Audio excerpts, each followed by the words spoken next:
Alors Braun, qui s'en prend un petit peu à Wolff indirectement quand même, on sent qu'il y a de la tension entre les deux. Alors que la saison pourrait se terminer sans victoire pour Mercedes, la physionomie de cette année laisse Ross Brawn pantois. Il y a tellement de gens intelligents là-bas, je suis étonné, estomaqué, qui n'aient pas surmonté leurs problèmes et pris le dessus. Braun n'apparaît pas ensuite comme le plus grand des soutiens de Wolff. Il rappelle qu'il n'a connu que le succès avec Mercedes et que c'est maintenant qu'arrive le moment de la vérité. C'est plus ou moins le sens des critiques de Horner, qui rappelle que Toto Wolff n'a eu que, pour seul mérite, que d'hériter d'une structure gagnante, créée justement par Ross Brawn.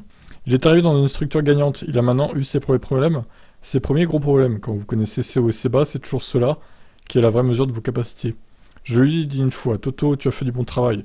Tu n'as pas laissé tomber le ballon que je t'ai passé. Et il s'était offensé, il a dit, c'est ça que tu penses de moi? En vérité, Ross Brawn ne semble pas avoir digéré son départ de Mercedes fin 2013. A-t-il été poussé vers le départ par Toto Wolff lui-même? Écoutons Ross Brawn sur Toto Wolff, le premier décrivant l'ambition du deuxième. Il a toujours été, vous savez, raisonnablement poli. J'étais sur le déclin et lui, en pleine ascension. Il passait toujours du temps avec les gens, à discuter de leur situation, de leurs difficultés.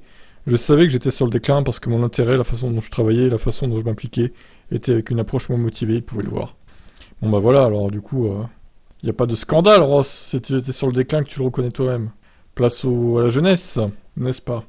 Bon après voilà, on peut comprendre qu'avec une nouvelle réglementation, et surtout des budgets capés, c'est ça aussi, hein.